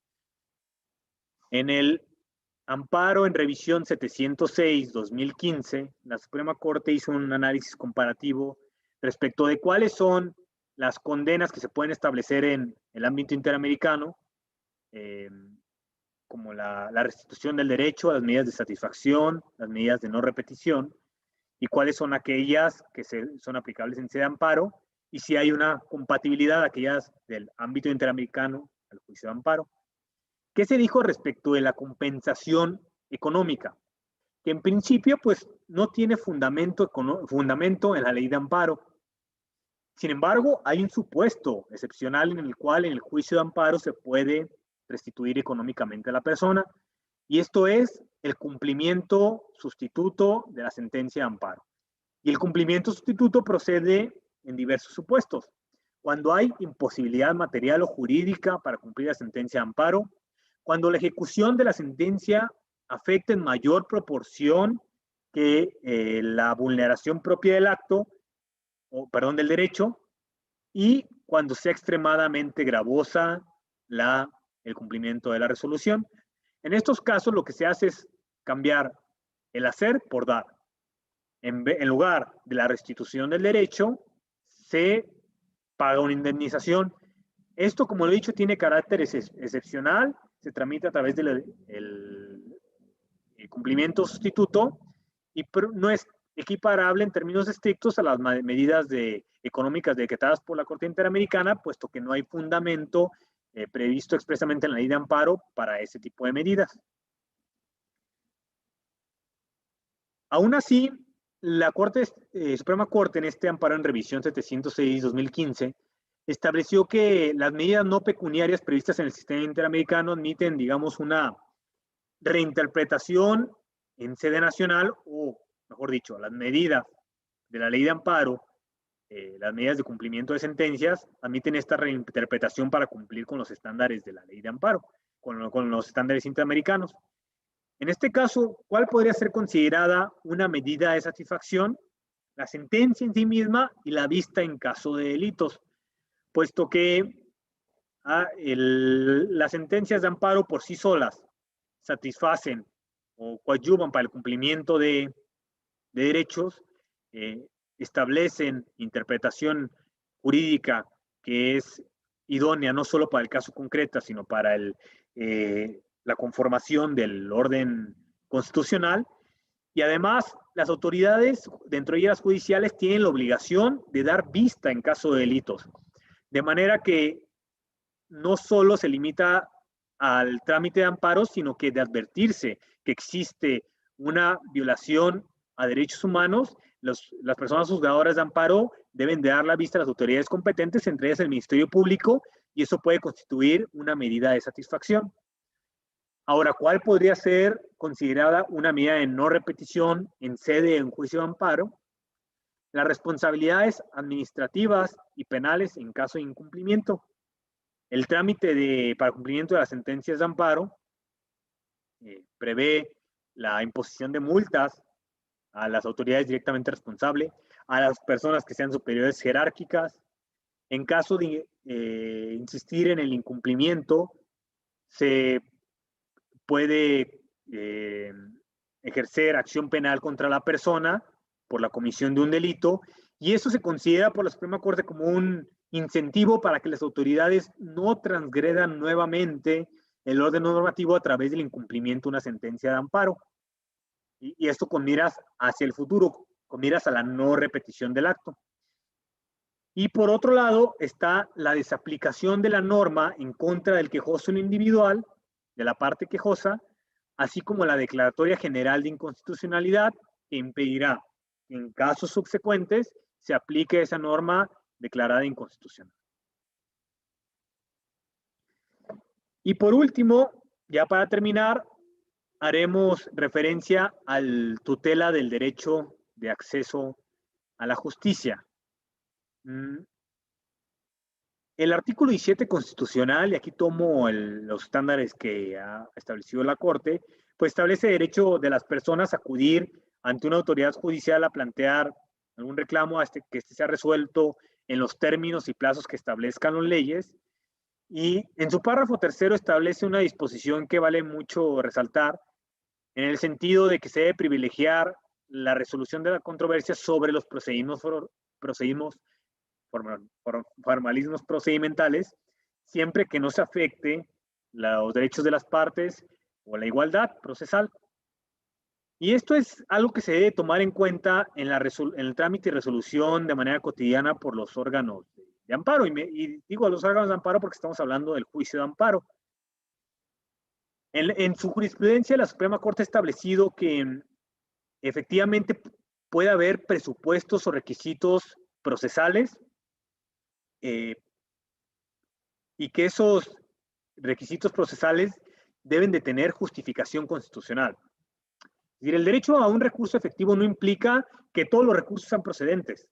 Ya decíamos hace rato que no a todos se les da razón, pero tampoco quiere decir que todos deban de ser procedentes, sino que es conforme al derecho de acceso a la justicia y conforme con el derecho a un recurso efectivo, que se limite la materia de los recursos de acuerdo a las competencias de las autoridades.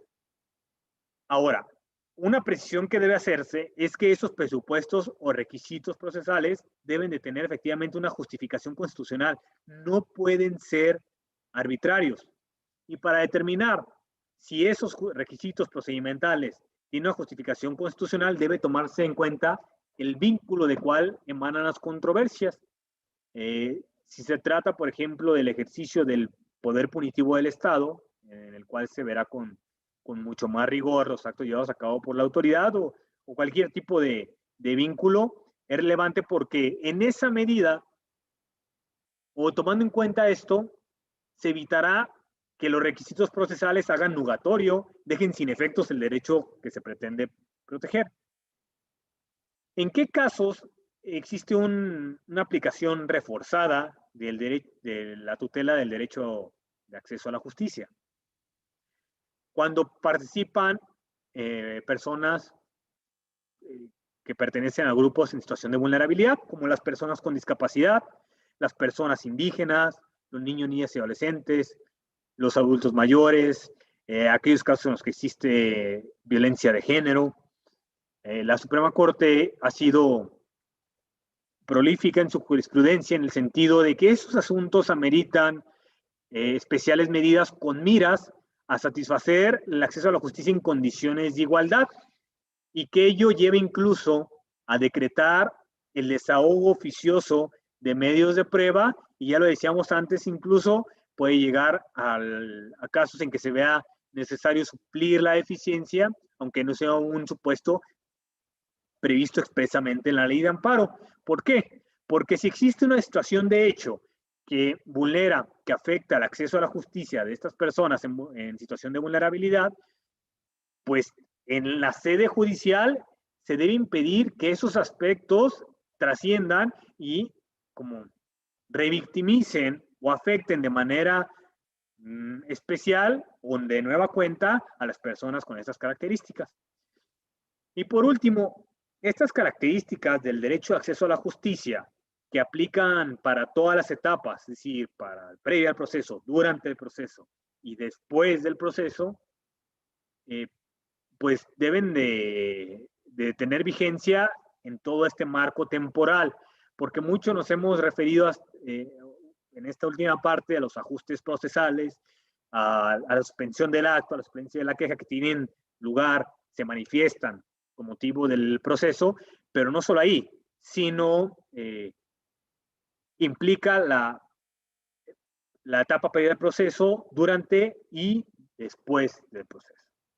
Estas 6 características, me parece, son una proyección de cómo se aplican los estándares del recurso efectivo al juicio de amparo. Es cierto que, pues muchos y muchas de ustedes serán conocedores de que hay cuestiones pendientes, que el juicio de amparo puede, en ciertos casos, incurrir en dilaciones, que el cumplimiento puede ser complejo. Ello, sin embargo, no desconoce o ello no implica que el orden normativo pues no tenga herramientas para afrontarlo, porque sí las existen. Y a través de la interpretación de la ley de amparo y de cualquier otro ordenamiento conforme con la Constitución, los derechos humanos ahí previstos, se puede dar eficacia a esos derechos y de esta manera configurar el juicio de amparo como un recurso efectivo a la luz de los estándares interamericanos. Les agradezco muchísimo su atención. Ahora pasaremos a una ronda de preguntas y respuestas. Ya las estarán recibiendo y de verdad ha sido un gusto estar aquí con ustedes. No me despido porque continuaremos charlando aquí con las preguntas que tengan. Muchas gracias. Muchas gracias al maestro Lara por la exposición con la que de manera tan clara ha abordado el tema tema asignado al día de hoy. Hemos recibido una gran cantidad de preguntas, pero trataremos de desahogarlas las más posibles. Hemos agrupado de manera muy general los temas en los que se han manifestado algunas dudas. De manera que paso a hacerle las primeras 3 preguntas, si le parece bien, en este bloque. La primera de ellas. En términos generales, la Convención Americana de Derechos Humanos considera el amparo como un recurso, mientras que en México se define como un juicio. Perdón, en términos generales, la convención está como un recurso y en México es como un juicio. Así es. En términos generales, la convención considera el amparo un recurso, mientras que el sistema mexicano lo define como un juicio. Ok. La segunda. Considera que en México el amparo cumple con las disposiciones del artículo 25 de la convención en cuanto a ser sencillo y rápido. Número 3. ¿De qué manera se ejecutan las sentencias dictadas por la Corte Interamericana y quiénes deben ejecutarlas? Además, ¿en qué tiempo deberá darse cumplimiento y qué consecuencias genera su incumplimiento? Ok.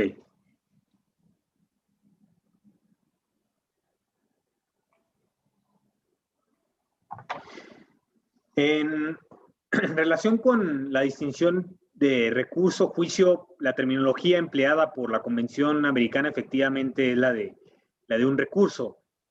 En los distintos países puede tener muy diferente denominación. Las acciones destinadas para ese fin, puede ser una acción de tutela, por ejemplo, el sistema jurídico colombiano. Aquí en México es un juicio de amparo. En otras jurisdicciones se le denomina un recurso de amparo. Por eso yo ya adelantaba durante la exposición que de lo que se trata es que es un medio de defensa. Es decir, un procedimiento ante un órgano jurisdiccional que parta de la acción desde su punto de vista de teoría del proceso y que lleve a la decisión con carácter vinculante.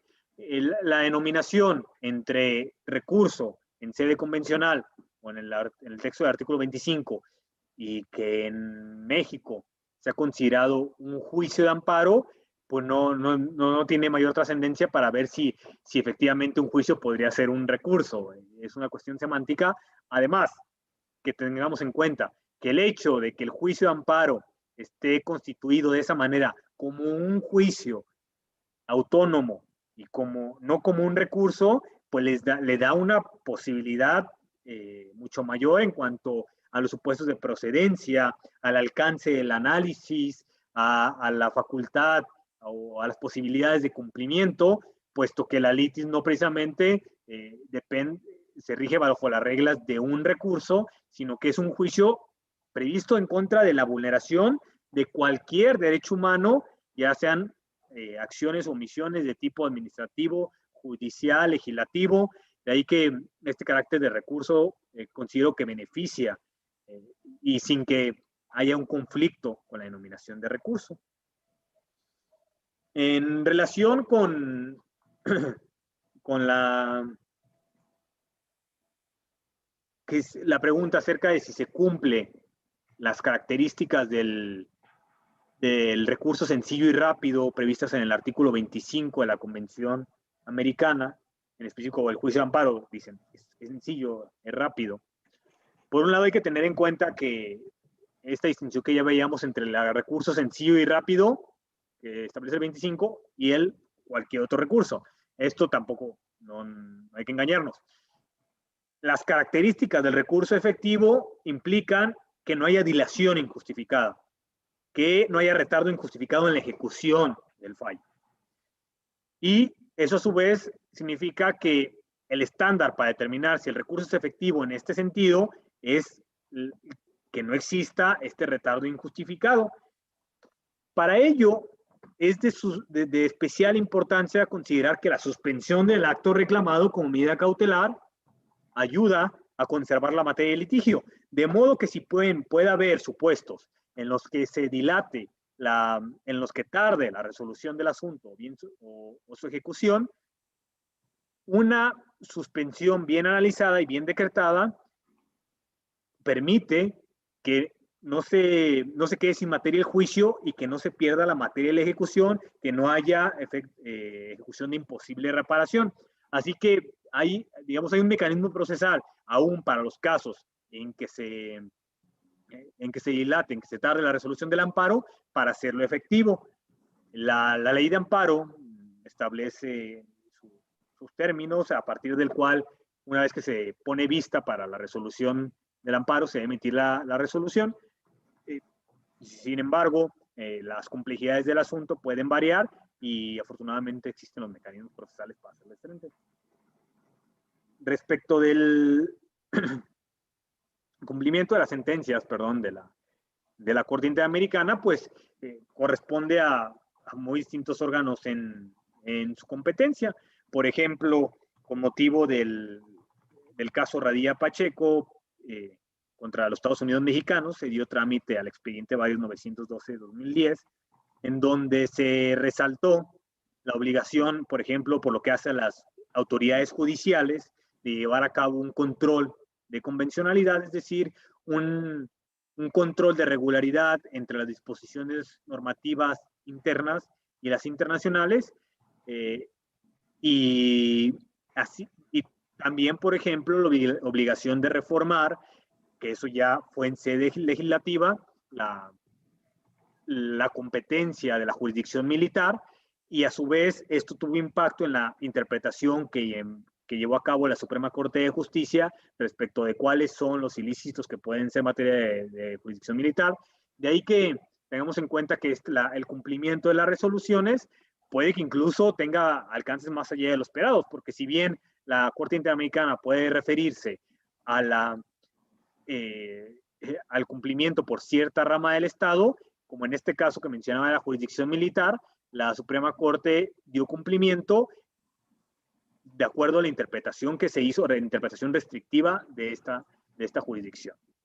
Esas son las consideraciones que tengo para las primeras tres preguntas. Muchas gracias.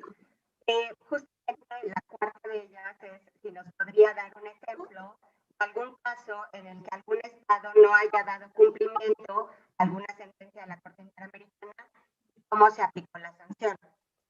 La quinta de ellas es cómo podemos medir o conocer la efectividad del amparo como recurso. Y la sexta de ellas... ¿Me puede repetir la sexta, por favor? No, la cuarta es un ejemplo de un incumplimiento y la sanción.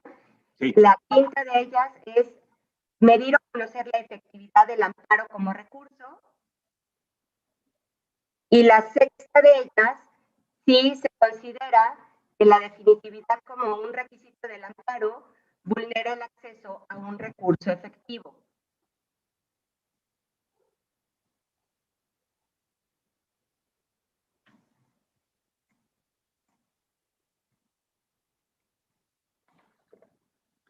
Sí. Gracias. Sí, con gusto. Tengo en la mente un ejemplo de la pregunta 4.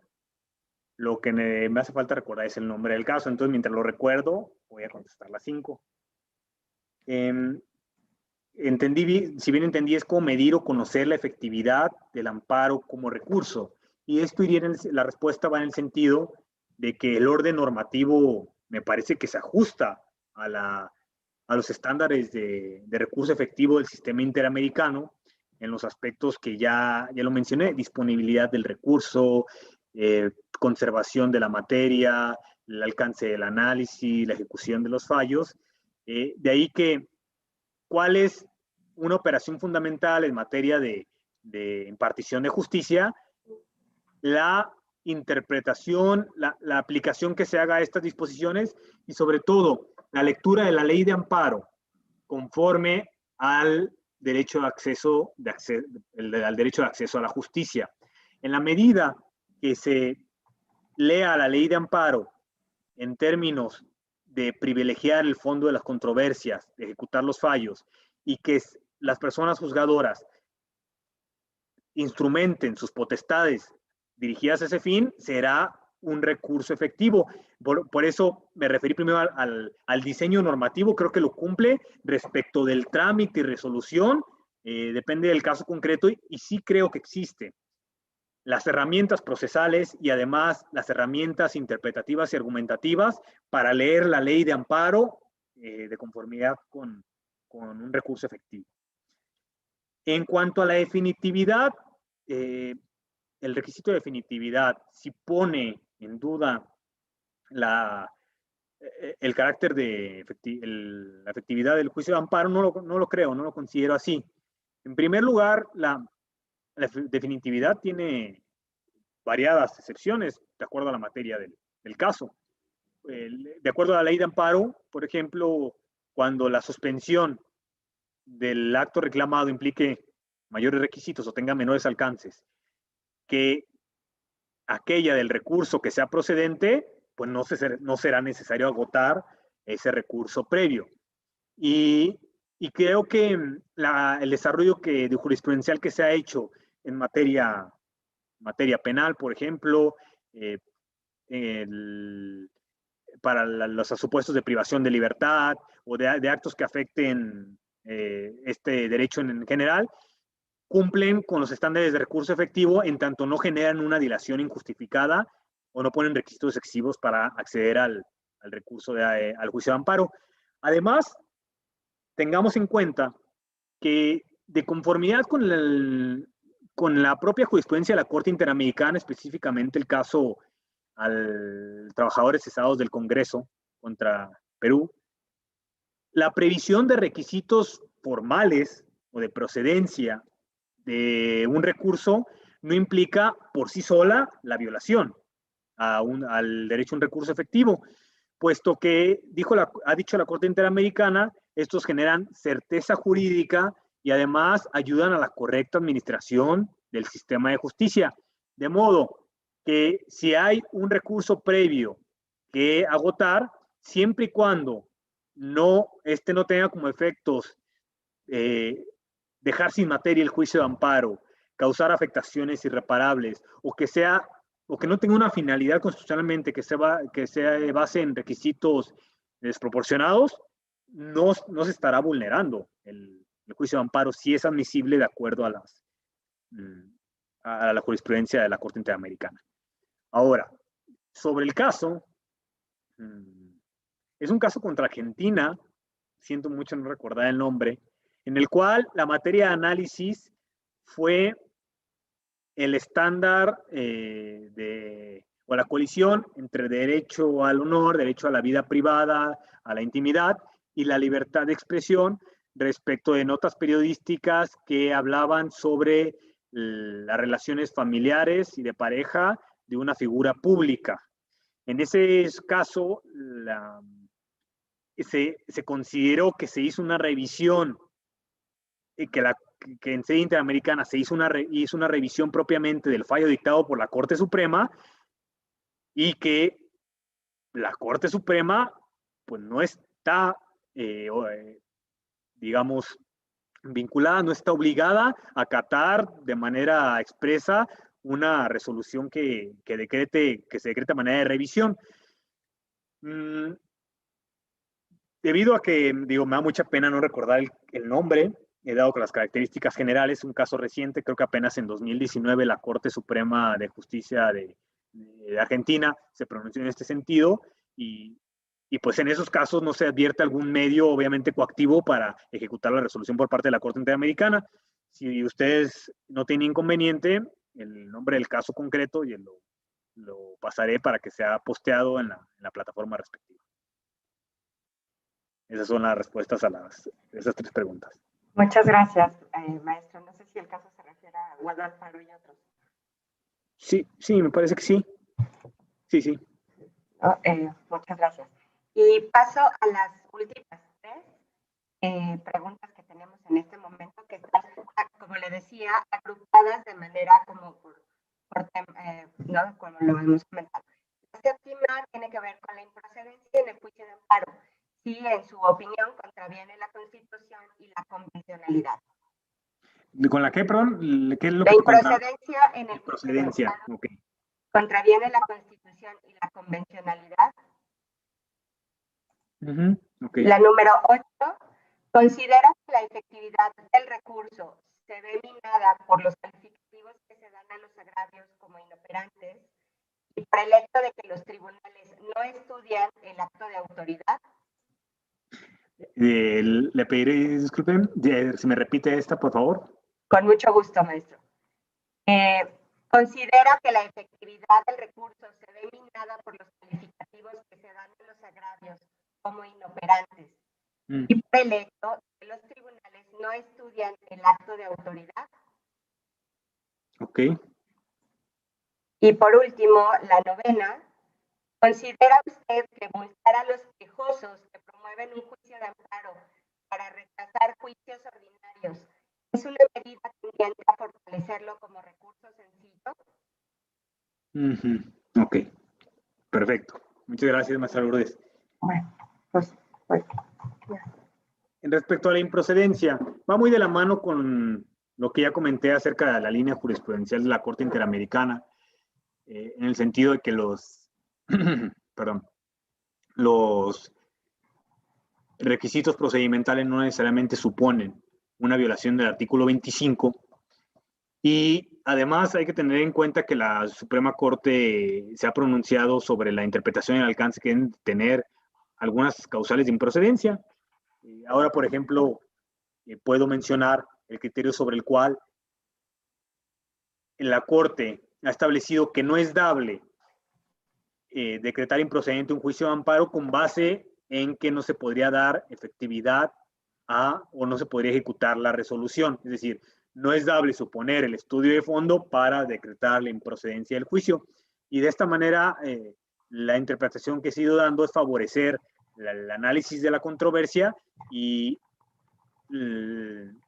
mucho depende de esa evolución continua que hay en la interpretación de las causales de improcedencia que tiendan a facilitar el acceso, pero el solo establecimiento no implica de manera alguna la violación de un recurso efectivo. En cuanto a la inoperancia de los agravios y su relación con la efectividad del juicio, tomemos en cuenta que hay materias del juicio de amparo en las que el análisis es de estricto derecho, es decir, porque no está previsto en la ley de amparo que proceda a la suplencia de la queja, y además nos advierte alguna circunstancia, como ya lo mencionaba, que dejen una posición asimétrica a la parte quejosa. Y en estos supuestos, pues el análisis de los agravios es estrictamente en términos de argumentativos, o sea, las consideraciones deben estar dirigidas a impugnar lo que efectivamente sustente el acto dentro de la competencia que puede decidir el Tribunal de Amparo. Si cumple con esas características, un agravio en principio no debería ser declarado inoperante. Así que creo que más bien el problema podría estar en lo que se considere inoperante y lo que no.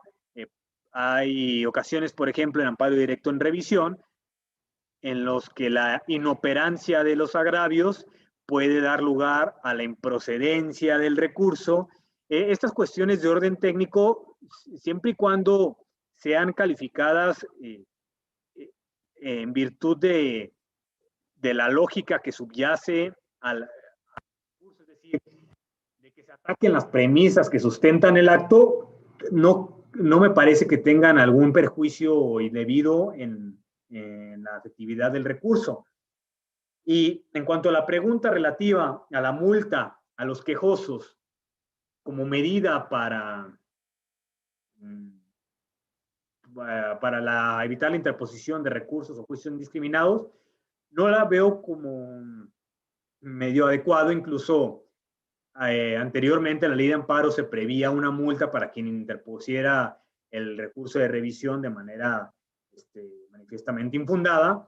Eso fue derogado y simplemente no se establece alguna multa. Hay otros mecanismos que se podrían pensar que no aplican en el juicio de amparo ni están en ley, pero que son ejemplos de otras jurisdicciones en los cuales, por ejemplo, se establece un límite para el número de de palabras, de páginas que debe contener el curso, y eso implica o favorece la concreción, favorece la claridad, no solo de las personas justiciables, sino al dar respuesta a los reclamos. Así que la multa en sí misma creo que tendría efectos disuasivos para ejercer el derecho de acceso a la justicia y no la veo como favorable, pero creo que hay otros mecanismos que bien se podrían implementar sin vulnerar el derecho de acceso a la justicia o sin restar efectividad al juicio de amparo. Eso es todo. Pues agradecemos enormemente al maestro Lara la exposición del día de hoy y bueno, pues a nombre de la Dirección General de Casas de la Cultura Jurídica, pues agradecemos su disertación. Estoy segura de que la exposición que tuvimos el día de hoy permite a nuestra comunidad jurídica un mayor conocimiento del trabajo que realiza la Suprema Corte en materia de humanos y del juicio de amparo en lo particular. Antes de concluir, quisiera recordarles que la próxima sesión del diplomado se realizará mañana, jueves 4 de marzo, con la participación del magistrado Cuauhtémoc Cuellar de Lara, integrante del segundo Tribunal Colegiado en Materia Civil y de Trabajo del 17º Circuito, que reside en Chihuahua, quien expondrá el tema Principios Generales del Juicio de Amparo. En la plataforma del diplomado y en la página de las Casas de la Cultura Jurídica encontrarán el vínculo de acceso para esta transmisión. Muchas gracias a las personas que nos acompañaron el día de hoy. Muchas gracias al maestro Lara por su disertación el día de hoy y pues muy buenas tardes a todos. Maestro, muchas gracias. Gracias y buenas tardes.